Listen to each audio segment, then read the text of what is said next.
Hello students, देखिए देखते हैं हम अपने एक छोटे से डेरिवेशन को जो पूछ लिया जाता है आपके बोर्ड के एग्जाम में।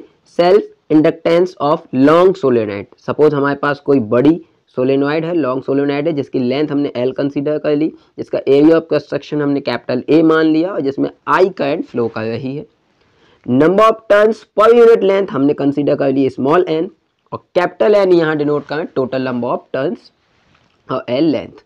तो number of turns per unit length हम कैसे निकालेंगे? Total turns divided by length of the solenoid.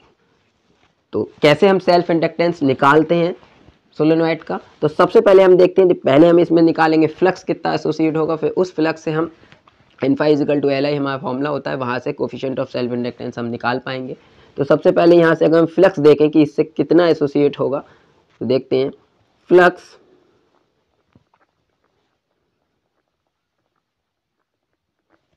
linked with solenoid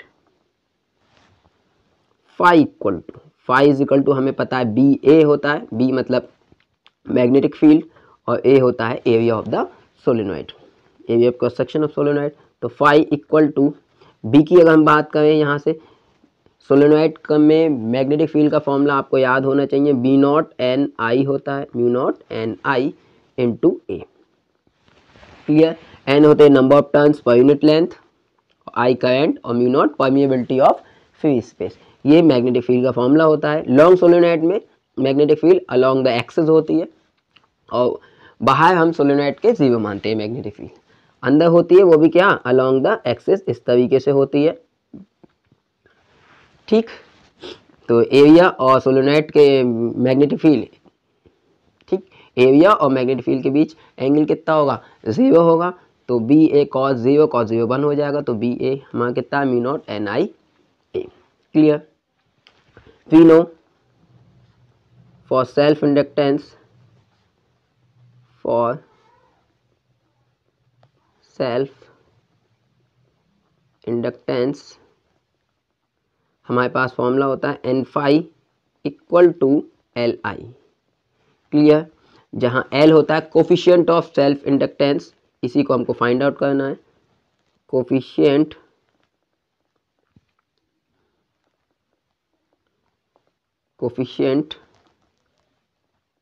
of self inductance, तो ये हमारे पास एल होता है, एन होते हैं total number of turns, five flux, I current. Clear? यहाँ से देखिए अगर हम एन की कैपिटल एन की वैल्यू निकालना चाहें, यहाँ से नंबर ऑफ टर्न्स की फॉर्म में हम लिख सकते हैं स्मॉल एन इंटू एल। तो यहाँ रख देते हैं, देखिए इसको हम फॉर्म इक्वेशन फर्स्ट डाल देते हैं, हम लिखते हैं, देखिए form equation first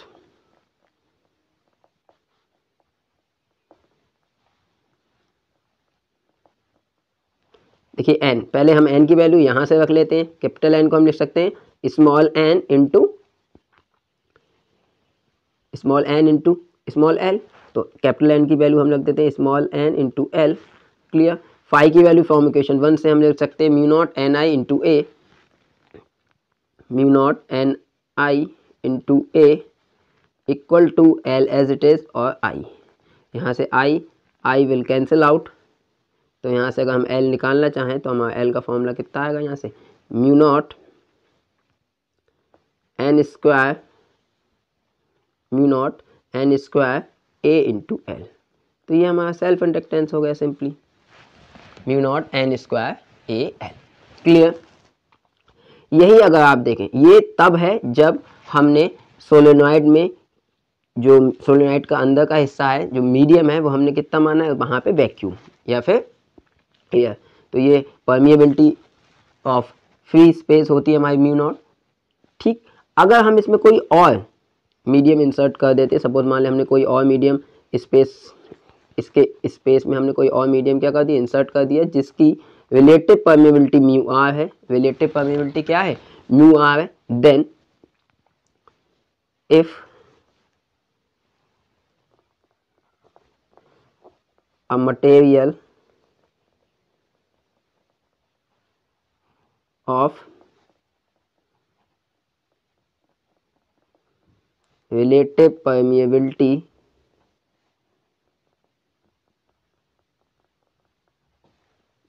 mu r is inserted in the between the solenoid, yeah, in the space of solenoid, in space of solenoid. Suppose आपने सोलेनॉइड में, जैसे ये सोलेनॉइड है आपके पास, इसमें आपने कुछ मटेरियल को इंसर्ट कर दिया, इसकी रिलेटिव परमेबिलिटी कितनी है, mu are.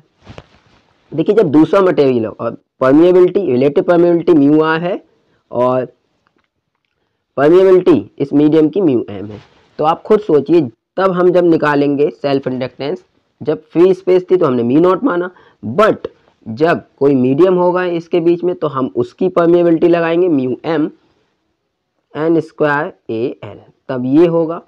Also we know that relative permeability mu r is equal to हमारा क्या होता है, मीडियम की permeability with respect to free space, तो यहाँ से म्यू एम की वैल्यू हम लिख सकते हैं कितना, mu naught into mu r. तो यहाँ से देखिए एल को हम क्या लिख सकते हैं, यहाँ पे म्यू एम की वैल्यू पुट कर देते हैं, तो L इक्वल टू हमारा हो जाएगा mu r into mu naught N square A L.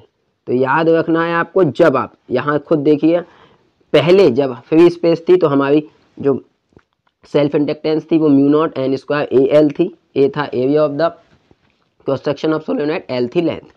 अब जब हम इसमें कोई मटेरियल इंसर्ट कर देते हैं रिलेटिव परमेबिलिटी का, तो म्यू आर टाइम्स इंक्रीज कर जाती है। इट मीन्स जब आप इसमें कोई मटेरियल इंसर्ट करते हैं जिसकी रिलेटिव परमेबिलिटी म्यू आर है, तो इसकी जो सेल्फ इंडक्टेंस है वो क्या हो जाती है, इंक्रीज हो जाती है, क्योंकि म्यू आर की वैल्यू ग्रेटर देन 1 होती है। क्लियर। तो हेंस यहाँ से पूछ भी लेता है, hence self inductance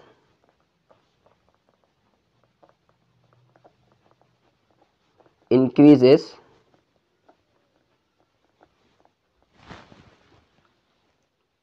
mu r times. Clear. तो जब आप कोई मटेरियल इंसर्ट करते हैं तो self induct mu r times क्या हो जाती है, इंक्रीज कर जाती है। टोटल नंबर ऑफ टर्न्स की फॉर्म में अगर आप लिखना चाहें तो स्मॉल एन हमको जाता है, since N is equal to क्या होता है, कैपिटल एन बाय एल होता है। तो यहाँ से अगर हम एल लिखना चाहें तो यहाँ से ऐसे भी लिख सकते हैं, देखिए नॉर्मल अगर लिखना चाहें म्यू नॉट एन स्क्वायर की जगह हम capital N square by L square लिख सकते हैं, यहाँ से A L L L will cancel. तो ये फॉर्मूला भी सेल्फ इंडक्टेंस का लिख लेते हैं जब फ्री स्पेस वाले केस में, और जब कोई मीडियम होता है तो म्यू आर से मल्टीप्लाई हो जाती है, एन स्क्वायर ए वाई एल। तो ये फॉर्मूला भी कभी कभी लिख देते हैं। ये टोटल नंबर ऑफ टर्न्स की फॉर्म में है फॉर्मूला, ये वाला ये टोटल नंबर ऑफ टर्न्स की फॉर्म में फॉर्मूला है, और ये वाला क्या है, number of turns per unit length की फॉर्म में, ये वाला। क्लियर। और ये कब है, जब आप कोई मटेरियल इंसर्ट कर देते हैं। So thank you so much for watching the video. ये आपसे पूछ लेता है, इसके फॉर्मूले भी याद रखिए, न्यूमेरिकल भी आपसे पूछ लेता है। एक बात और याद रखिएगा, यहाँ जो सेल्फ इंडक्टेंस होता है वो इनर्शिया की तरह ट्रीट किया जाता है, ठीक है। जैसे कि मास लीनियर मोशन में बिहेव करता है, ऐसे ही एल यहाँ पे बिहेव करता है सोलेनॉइड के केस में। Okay, so thank you so much for watching the video. ये बात भी कभी कभी आपसे पूछ लेता है वो, इसलिए मैंने बता दी।